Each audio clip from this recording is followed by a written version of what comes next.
بسم اللہ الرحمن الرحیم اللہم صلی علی محمد وعلی آل محمد۔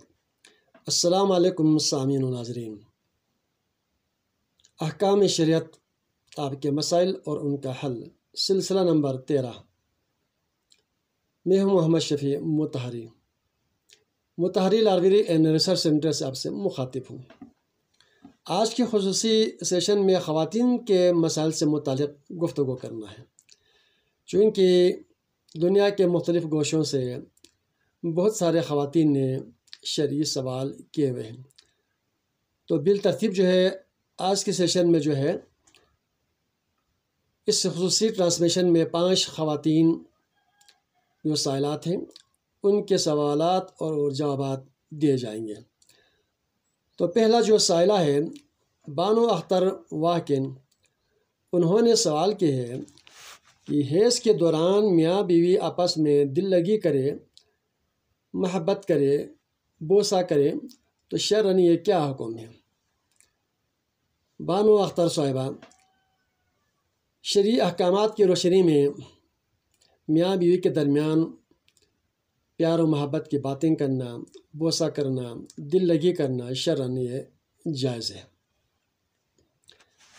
دوسرا سائلہ ہے رضوانہ بانو حال کراچی، انہوں نے سوال کیا ہے حیض کے خون کے عادت کے مطابق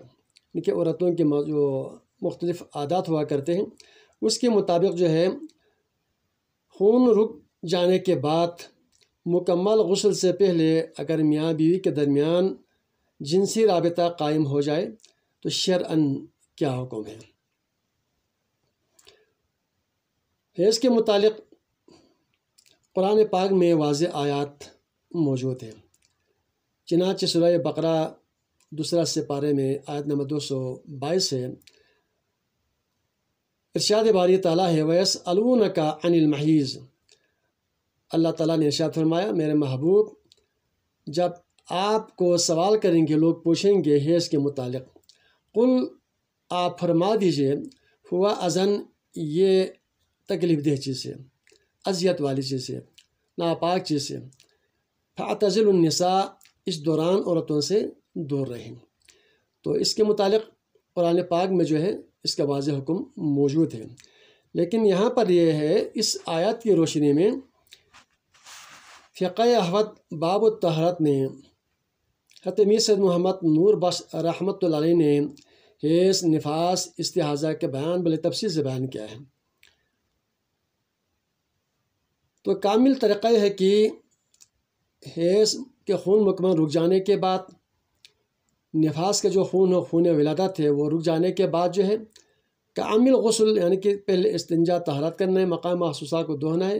پھر غسل کے واجبات کو مکمل کرنا ہے، اس کے بعد جنسی رابطہ قائم کرنا ہے۔ لیکن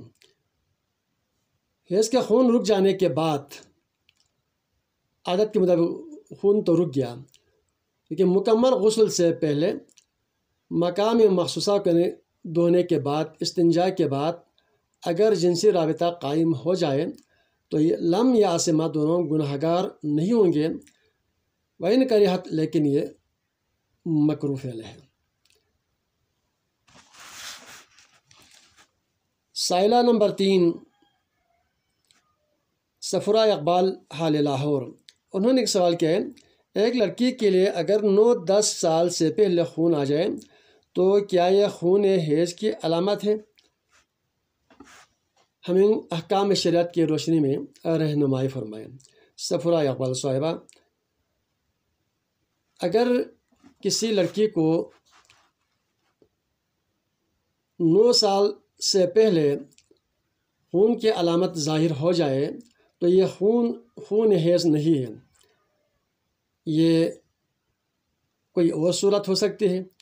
جیسا کہ چوٹ لگی ہو یا کوئی اور بیماری ہو، لیکن یہ خون حیض کی علامت نہیں ہے۔ خون حیض کے حوالے سے شاہ سید محمد نور بخش نے فقہ احوط باب الطہارت میں لکھا ہے کہ قمری سال کے اعتبار سے 9 سال والی لڑکی سے اس کا آنا ممکن ہے، لیکن جسمانی طور پر گھر میں کھانا پینا اچھا ہو، طاقتور ہو، عمر کافی آئی ہو تو 9 سال سے اس کا آنا یہ ممکنات میں سے ہے۔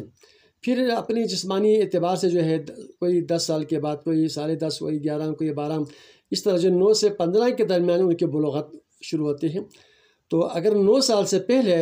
آ جائے تو یہ خون حیض نہیں، یہ کوئی اور صورت ہے، چوٹ لگی ہو یا کوئی اور بیماری ہو سکتی ہے، یہ خون حیض کی علامت نہیں ہے۔ تاہم خون حیض کی علامت ہے کہ یہ بہت ہی بدبودار اور گاڑھا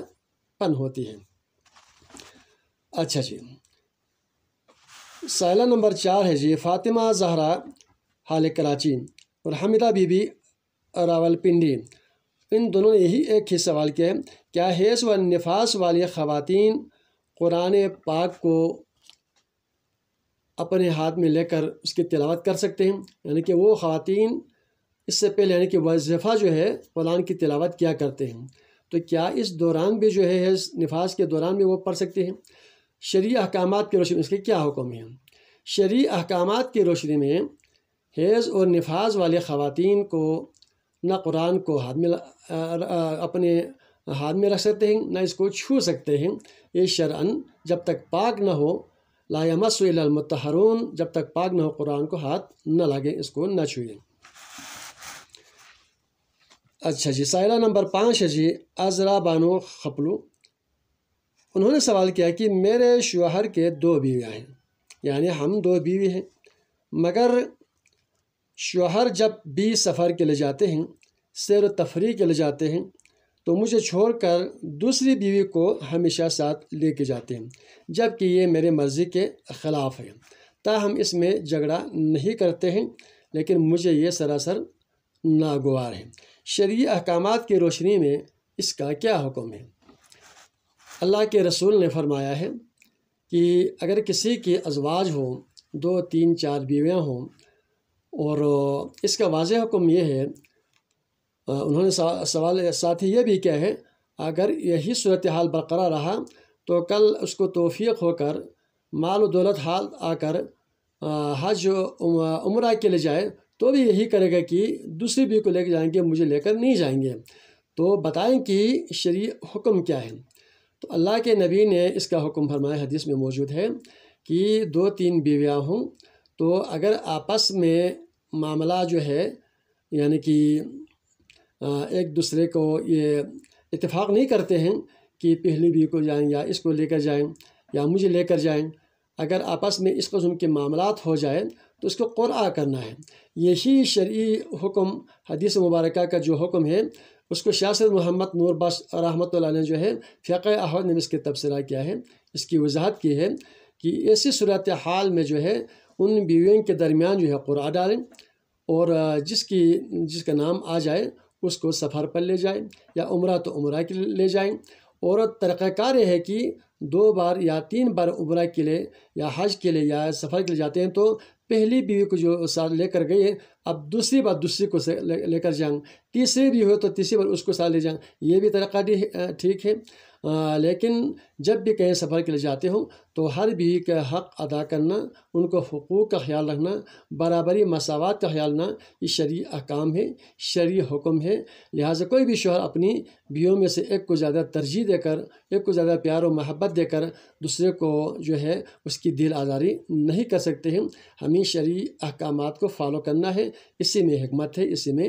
بلائی ہے۔ وَمَا عَلَيْنَا إِلَّا الْبَلَاغُ۔